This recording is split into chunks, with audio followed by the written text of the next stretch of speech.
बोलो जयकारा बोल मेरे श्री गुरु महाराज की जय। सभी गुरुमुख प्रेमियों से सप्रेम जय सच्चिदानंद। बड़े भागों से बड़ी खुशनसीबी से और प्रभु परमेश्वर की अपार कृपा से दया से वक़्त के महापुरुषों के प्रवचन सुनने को मिलते हैं। गुरुमुख प्रेमी भाग्यशाली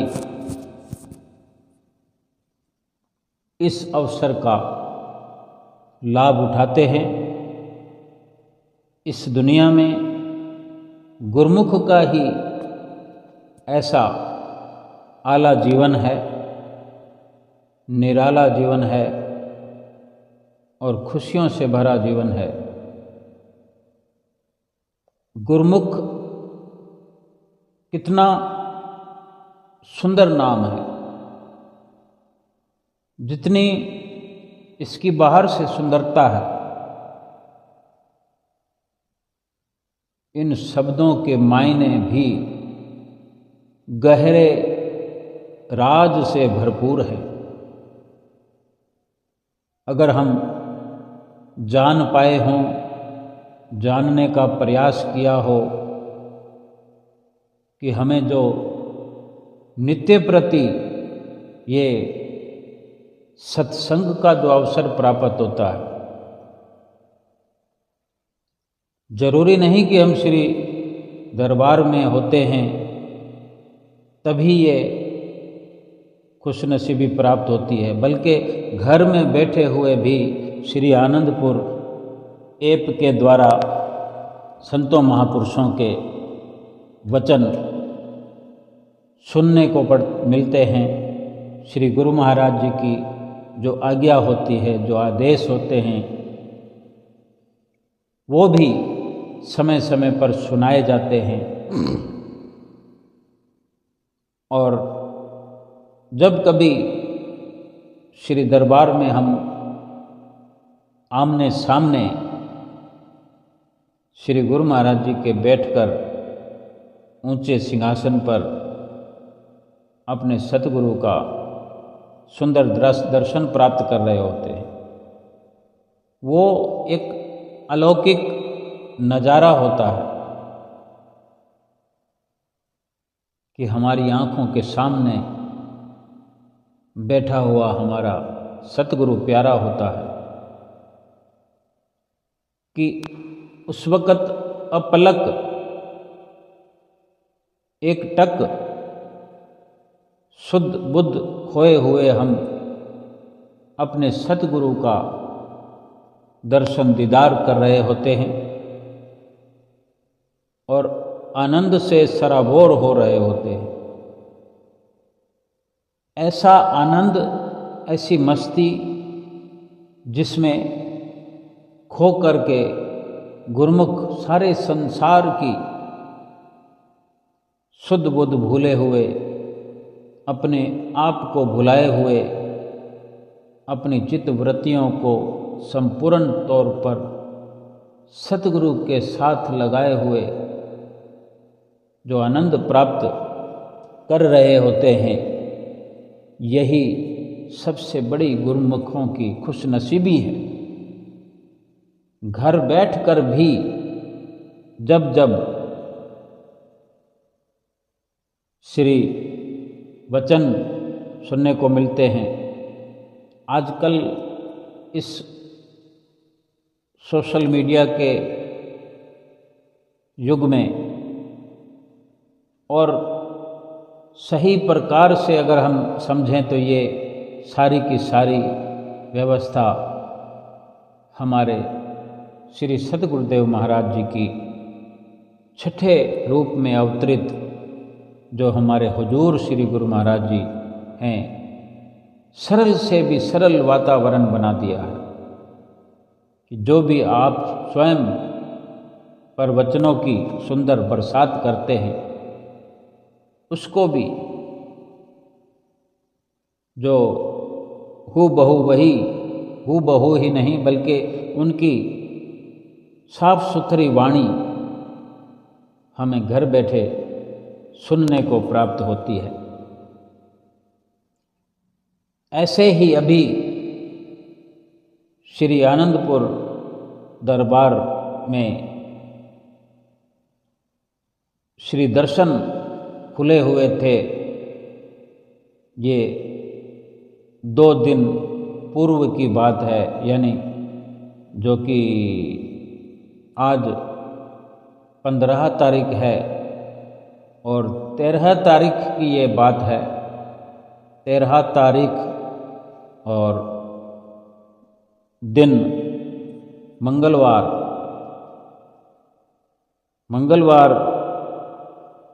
के दिन की ये लीला है श्री हजूर छठी पातशाही गुरु महाराज जी की कि दर्शन खुले हुए थे। संगत भरपूर आनंद मग्न होकर आनंद प्राप्त करते हुए अपने सतगुरु का दर्शन प्राप्त कर रही थी। जैसा कि हमेशा की तरह सर्वप्रथम पर्दे के दूसरी ओर श्री गुरु महाराज जी आदरणीय महात्मा जनों के साथ कृपा फरमाते हैं, सिंहासन पर विराजमान होते हैं। तत्पश्चात माइक की आवाज़ ठक ठक के रूप में एक इशारा करते हुए गुरुमुख प्रेमियों को, और गुरुमुख प्रेमी इशारा प्राप्त करके कि अब हुक्मनामा मिलने वाला है और हमको दंडवत प्रणाम करना है, अपने आप को सतगुरु के आगे समर्पित करना है और हुक्मनामा सतगुरु हमें दे करके स्वीकार करते हुए हमें नव जीवन प्रदान करते हुए और आशीर्वाद की एक झड़ी लगने वाली है। सो सभी गुरुमुख प्रेमी माइक की ठक ठक की आवाज़ को सुनकर सभी दंडवत प्रणाम की मुद्रा में अपने आप को निढाल क्रशकाय बनाते हुए सतगुरु के चरणों में लेट जाते हैं। वो नज़ारा दूर दूर तक देखने का एक अलौकिक आनंद प्राप्त कराने वाला होता है कि सभी इसी मुद्रा में आदरणीय महात्मा जन, आदरणीय बाई जन, आदरणीय भगत जन, आदरणीय भक्तानिया जन, सब के सब छोटे बड़े बुजुर्ग युवा अपनी अपनी जगहों पर दंडवत किए हुए जितनी जैसी जगह मिलती है दंडवत प्रणाम करते हुए और फिर श्री गुरु महाराज जी सभी गुरुमुख प्रेमियों को गुरुमुख नाम से संबोधित करते हुए उठा देते हैं, जागृत कर देते हैं, मोह माया की नींद से जगा देते हैं और ये शुभ अवसर प्रदान करते हैं कि हम नवजीवन प्राप्त करके आज से फिर ये अवसर प्रदान करते हुए इस जीवन को सफल बनाने का भरसक प्रयास करने में लग जाए। नित्य निरंतर ये हमारे श्री परमहंसों ने परंपरा चलाई है हम गुरुमुखों के जीवन में।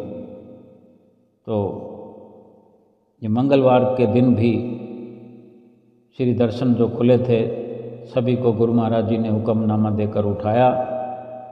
तत्पश्चात आदरणीय महात्मा जनों ने माथा टेकना आरंभ किया। तत्पश्चात सत्संग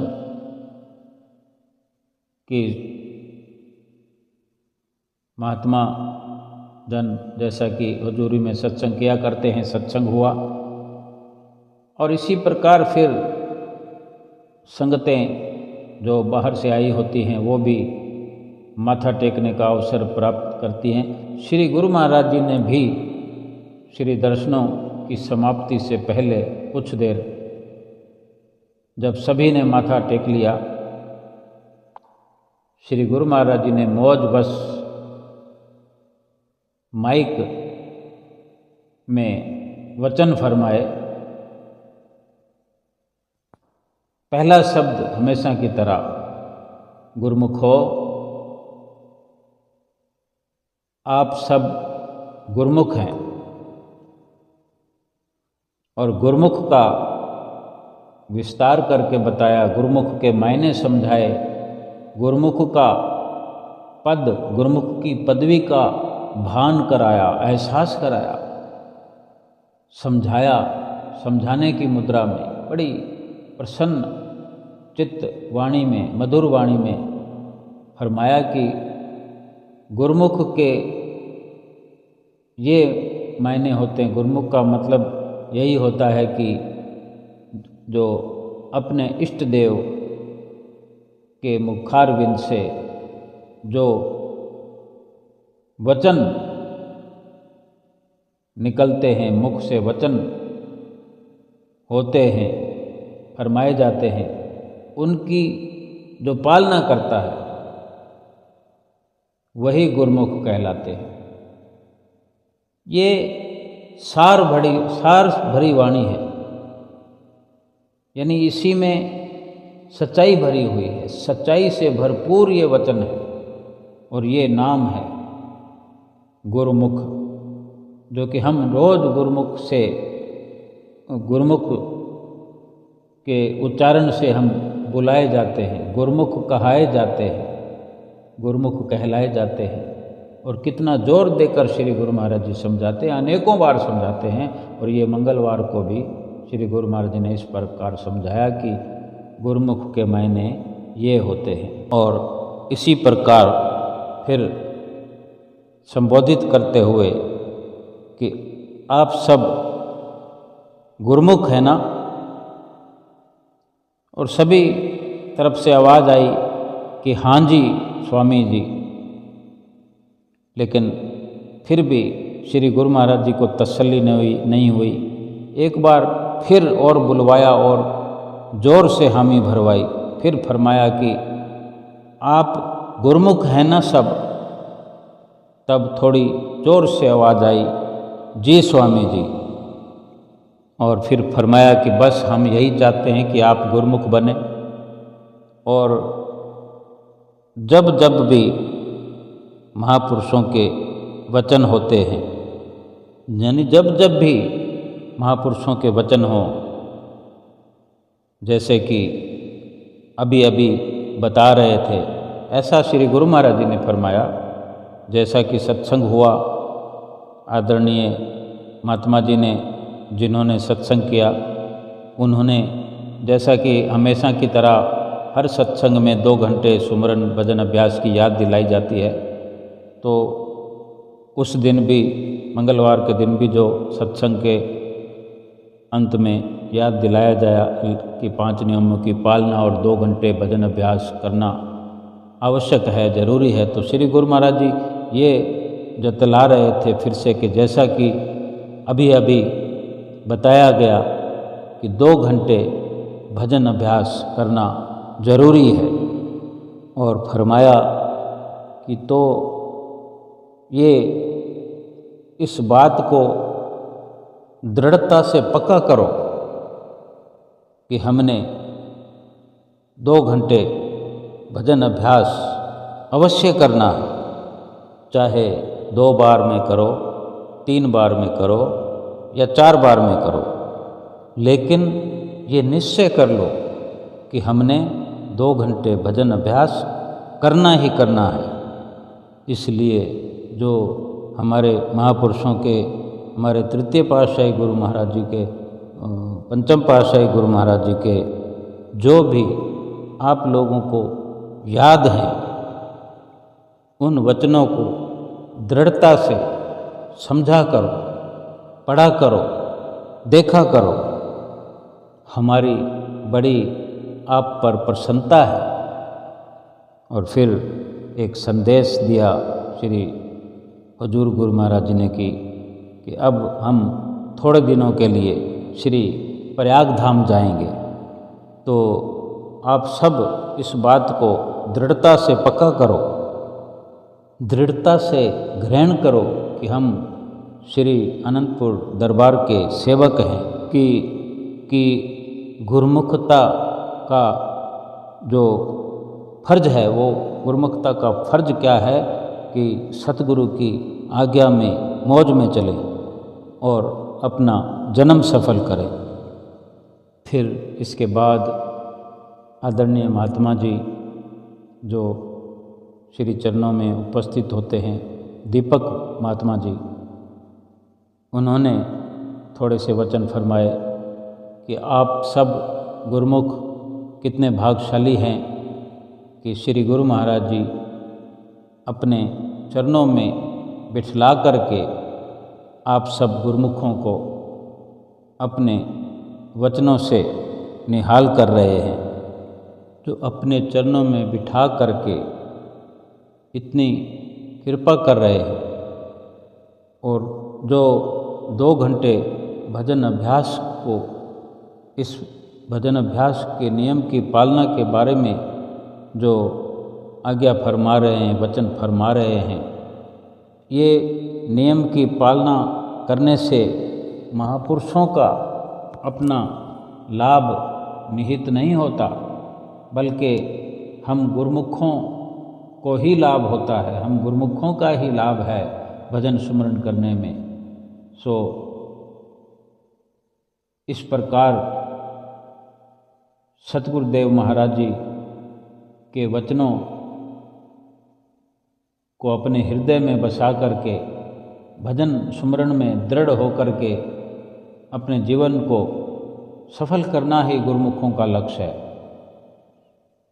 और इसी प्रकार महात्मा जी जो श्री गुरु महाराज जी वचनों को रिपीट करवा रहे थे, फिर श्री गुरु महाराज जी ने एक बार और इशारा किया कि हमारी तरफ से सारी संगत को बधाई दो।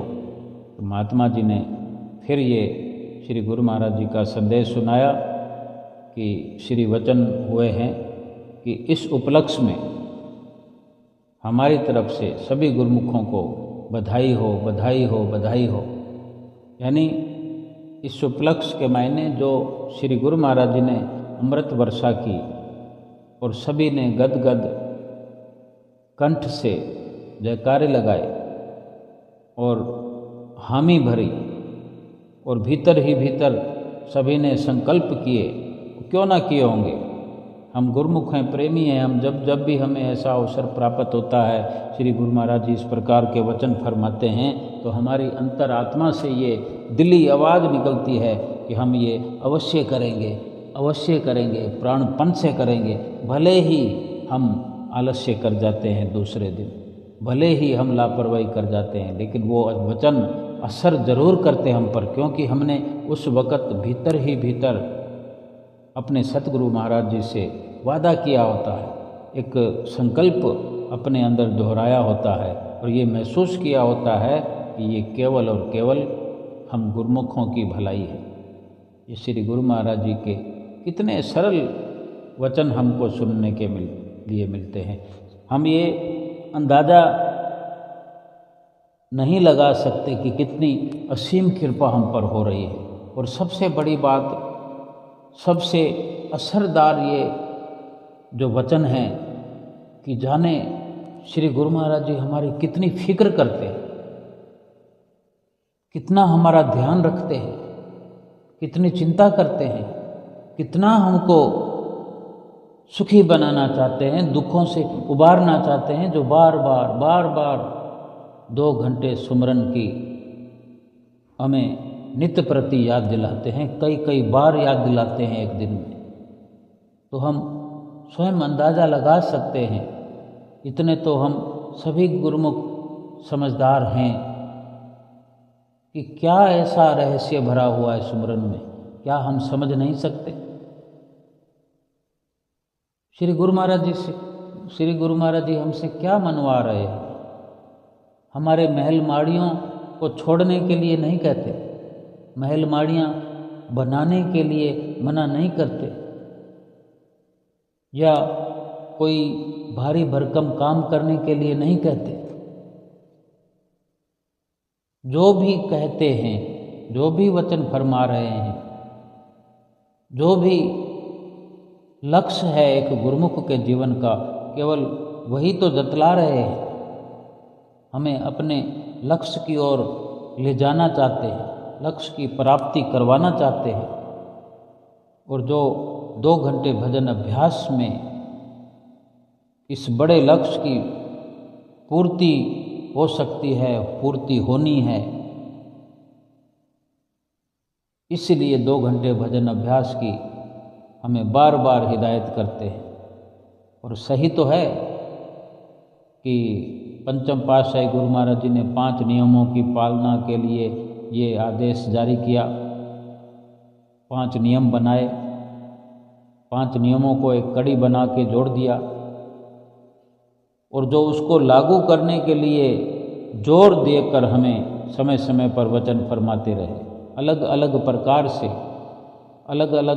प्रकार से लीला रचा करके, कभी इस प्रकार से लीला हमने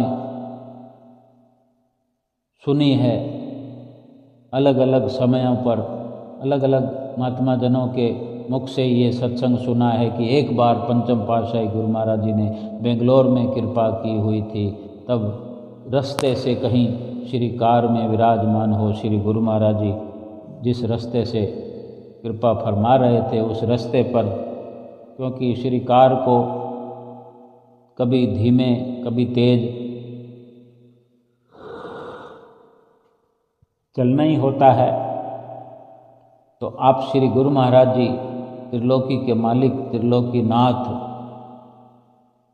बड़े सारे बोर्ड पर लिखा हुआ देखा कि कुछ विज्ञापन होते हैं, जैसे कि आप इतना सर्फ लेते हैं तो साथ में बाल्टी फ्री है, या इतने आइटम लेते हैं तो साथ में ये फ्री है। बहुत सारी ये स्कीमें लगा करके वो अपनी दुकानदारी चलाते हैं, अपनी फैक्ट्रियाँ, अपनी कंपनियाँ चलाते हैं। श्री गुरु महाराज जी ने इस पर भी अपनी लीला रचाई और आदरणीय महात्मा जनों से वचन फरमाए कि ये क्या लिखा है। तो फिर वो सब कुछ वो परमेश्वर हैं, सब जानते हैं, भूत वर्तमान भविष्य की सब हमारी जानते हैं, लेकिन हमें जतलाने के लिए हम ही से फिर वो पूछते हैं। कैसे भोले बन जाते हैं, क्योंकि भोलेनाथ भंडारी हैं। तब आदरणीय महात्मा जनों ने विनती किया कि ये फलां फलां वस्तु है, जैसे कि सर्फ है, कि सर्फ के 5 पैकेट लेने से 1 बाल्टी फ्री मिलती है। ये सुनकर फिर श्री गुरु महाराज जी मौजवश फरमाने लगे कि जो इसी प्रकार जो इस दरबार के 5 नियम पूरे करेगा, 5 नियम निभाएगा, 5 नियमों के साथ हम उसको फ्री में मिलेंगे। कितनी एक रहस्य भरी जो एक राज से भरपूर जो विषय होता है, उसको खोल करके बिल्कुल साधारण करके सरल करके आगे रख देते हैं कि समझने में जरा भी देर नहीं लगती। अब हम खुद विचार करें कि हमें पंचम पातशाही गुरु महाराज जी ने ये समझाया कि 5 नियमों की पालना करो तो हम उसको फ्री में मिल जाएंगे, तो क्या ये महंगा सौदा है? सर्फ तो 5 पैकेट खरीदने पड़ते हैं, उसकी कीमत चुकानी पड़ती है, तब बाल्टी फ्री मिलती है। और हमें जो नसीहत श्री गुरु महाराज जी ने दी कि 5 नियमों की पालना करो तो हम फ्री में मिल जाएंगे उसको, यानी फ्री में भगवान मिल रहे हैं और खरीदना कुछ भी नहीं है, 1 रुपये का भी खर्चा नहीं करना है, 5 नियमों की पालना करनी, उसका भी लाभ हमारा ही है। और श्री गुरु महाराज जी त्रिलोकी नाथ हमें मुफ्त में मिल जाएंगे, उन 5 नियमों के बदले में मिल जाएंगे, वो हमारे बन जाएंगे, उसमें भी फायदा हमारा है। किसी भी सूरत में किसी तौर पर हमारा नुकसान नहीं होने वाला। कितने दयालु हैं हमारे श्री गुरु महाराज जी। और हम अगर समझ पाएं, गुरुमुखों का हमें दर्जा समझा दिया, गुरुमुख का मतलब समझा दिया कि गुरुमुख के मायने क्या हैं। हम गुरुमुखों का तो, गुरुमुखों वाला नाम तो हम रखाए हुए हैं, गुरुमुख कहलाए हुए हैं, लेकिन गुरुमुखों वाले कर्तव्य भी हमारे होने चाहिए। उसके लिए हमसे क्या श्री गुरु महाराज जी ने मांग रखी है, क्या चाहते हैं वे? केवल यही तो चाहते हैं कि जो गुरु महाराज जी के मुख से वचन निकलें उसको मान लेता है, उसको मानने वाले को ही गुरुमुख कहते हैं। तो क्या गुरु महाराज जी के वचनों को मानने में कोई परिश्रम है, कोई मेहनत है, कोई मुश्किल या कोई दुख प्राप्त होता है? सतगुरु के वचनों को मानने से ही सही मायने में गुरुमुख कहलाने के हम अधिकारी होते हैं। अब हम चाहे वचनों को अगर नहीं माने तो गुरुमुख का नाम हम रखाए फिरें, लेकिन गुरुमुख हुए तो नहीं ना। तो क्यों ना हमें सही अर्थों में गुरुमुख वाले कर्तव्य निभाने चाहिए कि अपने सतगुरु की प्रसन्नता प्राप्त करनी चाहिए। हमें अपने सतगुरु को रिझाना चाहिए।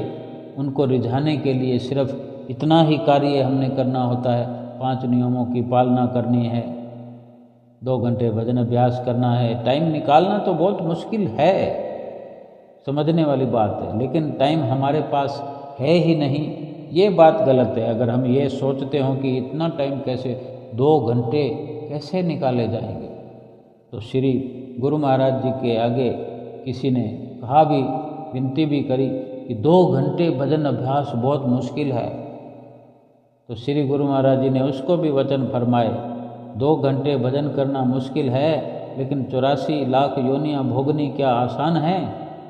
84 लाख योनियों के दुख भोगने क्या आसान लगते हैं तुम्हें? लेकिन नहीं करेंगे ये 5 नियमों की पालना, 2 घंटे भजन अभ्यास का नियम नहीं निभाएंगे, फिर 84 लाख योनियाँ तो भोगनी ही पड़ेगी। अब हम स्वयं अंदाज़ा लगाएं कि हमें क्या करना। हमें 84 लाख योनियों से छुटकारा चाहिए या 84 लाख योनियों का बंधन चाहिए? हम सब फैसला जानते हैं, हम नतीजा जानते हैं, हम सब कुछ समझते हैं, लेकिन एक बड़ी लापरवाही के चलते हम महापुरुषों के वचनों की अवहेलना कर जाते हैं, कर रहे हैं। महापुरुषों को कितना दुख लगता होगा। वो हमारे माता पिता हैं, परम पिता हैं। अगर हम कहीं ना कहीं माता पिता का रूप लिए हुए हैं दुनिया में, हमारे बच्चे अगर हमारी आज्ञा नहीं मानेंगे, मानने से नफ़ा या नुकसान तो हमारे बच्चों का है, लेकिन नहीं मानकर जब वो गलत रास्ते पर चल पड़ते हैं या चल पड़े, हमें कितना दुख होता है, कितना दुख होगा हमें। आखिरकार हम ये समझेंगे ही, उनके लिए दुखी होकर आखिर यही हमको समझना पड़ेगा, चलो ठीक है तुम्हारी मर्जी, दुख या सुख तुम्हारे लिए ही है। फिर ऐसा सोचने के बाद, ऐसा कहने के बाद भी दुख तो हमें होगा ही, क्योंकि वो बच्चे अपने हैं, हमने उनको अपना समझा है। वो चाहे ना समझें हमें, लेकिन हमने तो उन्हें अपना समझा है, अपना माना है, उनको सुखी करना हमने अपना कर्तव्य समझा है, फिर आगे उनकी मर्जी। ऐसे ही श्री गुरु महाराज जी हमें अपना मानकर चलते हैं। उनको मालूम है कि हम उन्हीं की रूहें हैं। परमात्मा जानता है कि ये आत्मा हमारी अंश है, हमारी रूह है। तो ये जीव भी तो समझे इस बात को कि मैं इनका हूँ, मैं परमात्मा का हूँ, मैं सतगुरु का हूँ। सतगुरु जो मुझे रास्ता बतला रहे हैं तो मुझे अपने घर पहुँचा रहे हैं। इनके बताए रास्ते पर चलकर मैं अपने निज घर में पहुँचूँगा। बल्कि चाहिए तो ये कि जो वचन वो फरमाते हैं वो तो मानना ही मानना है, गुरुमुख का कर्तव्य है, वो तो मानना ही है। साथ ही साथ में अधिक से अधिक उनकी प्रसन्नता को प्राप्त किया जाए, उनको अधिक से अधिक प्रसन्न करें, उनको रिझाएं, अमली कार्रवाई करते हुए, वचनों पर अमल करते हुए अधिक से अधिक उनकी प्रसन्नता के पात्र बने, उनको प्रसन्न करें। उनकी गद गद प्रसन्नता ही हमारा जीवन सफल करने का एक जरिया है। जिसने भी अपने सतगुरु को प्रसन्न कर लिया, अपने सतगुरु को रिझा लिया, उसने जीवन के रहते ही, इस जीवन में ही परम पद को पा लिया।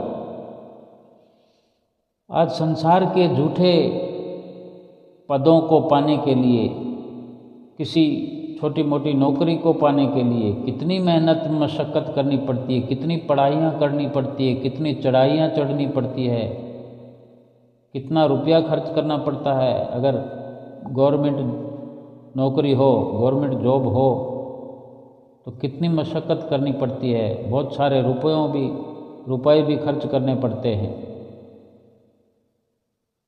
और हमें ये सचखंड का वासी बनाने के लिए, इस परम पद को दिलाने के लिए हमें सतगुरु को तो कुछ भी नहीं देना।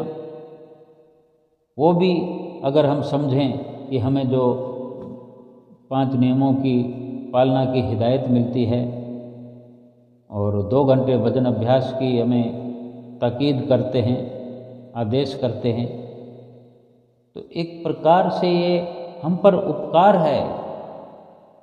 आज अगर कोई भूला हुआ किसी रास्ते की तलाश में किसी से पूछता है, वो यही सोचता है कि मुझे कोई ऐसा सच्चा हम सफ़र मिले जो हमारा सफ़र आसान करे, कोई पथ प्रदर्शक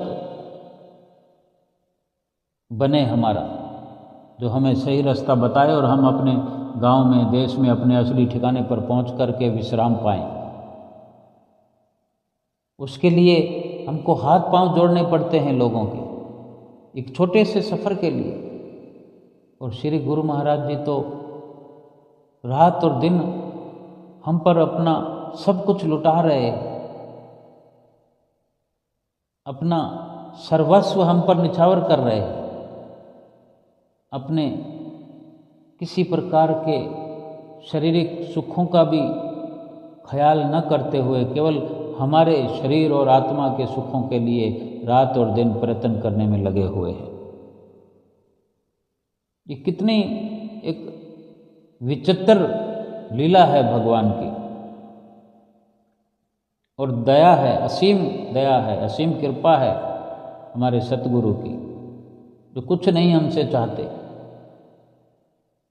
और हर पल माया से हैं बचाते, कि माया के कहीं हम चंगुल में फंस न जाएं। और चंगुल में फंसे होते हैं तो कहाँ से कहाँ पहुंचकर भी किसी न किसी जरिए, किसी न किसी को भेजकर, कोई ऐसा संजोग बनाकर अपने नज़दीक ले आते हैं हम जैसी रूहों को, और गुरुमुख का दर्जा देते हैं। गुरुमुखता का फिर पाठ पढ़ाते हुए पक्का गुरुमुख बनाते हैं, हमें संस्कृत करते हैं, संस्कारों से भरपूर सुंदर सुंदर संस्कार हमारे अंदर भरते हैं, और भक्ति के रास्ते पर चलाकर हमें भक्तिवान बनाते हैं, और बहुत बड़ी भक्ति की संपदा से हमें माला माल करते हैं। ये लोग सुखी करते हैं, पर लोग सुहेला करते हैं।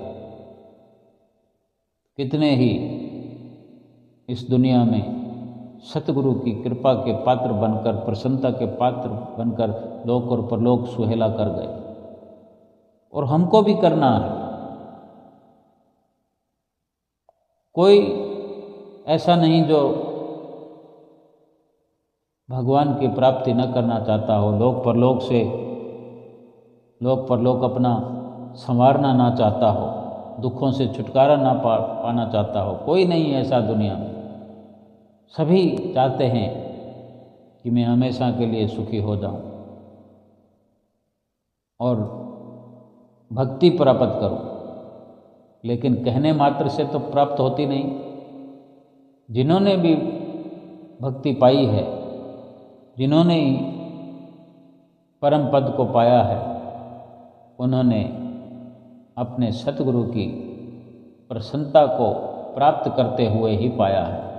जिन्होंने अपने सतगुरु को रिझाया है, जिन्होंने अपने सतगुरु के मुखारविंद से फरमाए गए वचनों की पालना की है, उनके वचनों को अपने दिल में बसाया है, उन्होंने ही अपनी मंजिल को पाया है। तो हमारे लिए कोई ये मुश्किल नहीं है, या हमारे लिए कोई ये नई बात भी नहीं है, कोई अलग से विशेष नहीं है। जिसने भी मंजिल पाई है, वक़्त के संत महापुरुषों के साए में, उनकी छत्र छाया में, उनकी चरण शरण ग्रहण करने से ही मंजिल प्राप्त की है। भगवान श्री राम हों, भगवान श्री कृष्ण हों, और जितने भी इस धरती पर जिस रूप में भी भगवान आए, जब भी आए, वक़्त के संत महापुरुषों की चरण शरण ग्रहण करने के उपरांत उनकी आज्ञा में रहकर, आज्ञा में चलकर, उन्हीं के द्वारा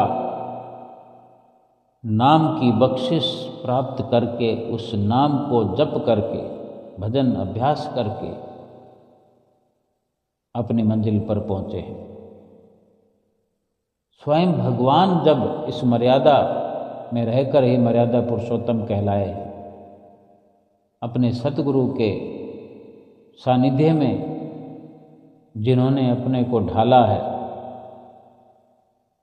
उसी के जीवन में ही, उसी के भीतर में हुआ उजाला है। अब हम कितना संसार से प्रेम करते हैं, कितना संसार को अपने अंदर भरते हैं। आज तक अगर संसार की कार्रवाई को हमने बहुत अच्छे से निभा लिया, बहुत कुछ प्राप्त कर लिया, बड़े महल माड़ियाँ बना लिए, आडंबर बना लिए, बहुत फौज खड़ी कर ली हमने रिश्तों की, लेकिन एक बार अपने आप से पूछ के देख ले कि हमारे हाथ पल्ले क्या है। जो हमने बनाया है उसका कोई लाभ है? अपनी एक सूक्ष्म नज़र से हम ये प्रयास करें कि इसमें हमारे निजी कार्य के क्या काम आएगा। हमारा निजी कार्य क्या है? निजी कार्य यही है हमारा कि जो हम करने आए हैं वो जीवात्मा का कल्याण है। जीवात्मा का कल्याण तो दूर की बात है, हमारे शरीर का भरण पोषण भी इन सब हमारे द्वारा की हुई व्यवस्थाओं से हो पाएगा कि नहीं हो पाएगा। जहाँ हमें ज़रूरत होगी, हमारी ये मिल्कियत, धन पदार्थों की दुनिया, वहाँ हमारे नज़दीक पहुँच भी पाएगी कि नहीं। ये संसारिक मदद हमारे शरीर को भी सुरखरू कर पाएगी कि नहीं। जब इतना भी भरोसा नहीं है तो जीवात्मा का कल्याण कैसे इन सांसारिक साधनों से, उपकरणों से, रिश्तों से, आडंबरों से हो पाएगा? कैसे ये रूह सुरखरू हो पाएगी? कैसे ये रूह अपना लोक परलोक सुहेला कर पाएगी? लेकिन सतगुरु तो ये जिम्मेवारी लेते हैं, गारंटी लेते हैं, और सतगुरु की जिम्मेवारी की कोई एक्सपायरी नहीं होती।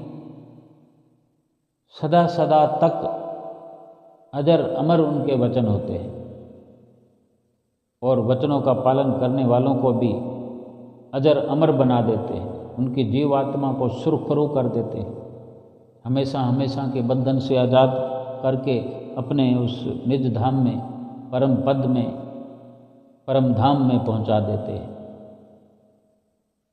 तो अपने सतगुरु पर यकीन करते हुए और फिर उनके वचनों का तहे दिल से पालन करते हुए, अपने चित्तवृत्तियों में उनके इन स्वर्णिम वचनों को बसाते हुए, चित्तवृत्तियों में रमाते हुए, अपनी चित्तवृत्तियों में रमा लें दृढ़ता से पक्का करें उनके वचनों को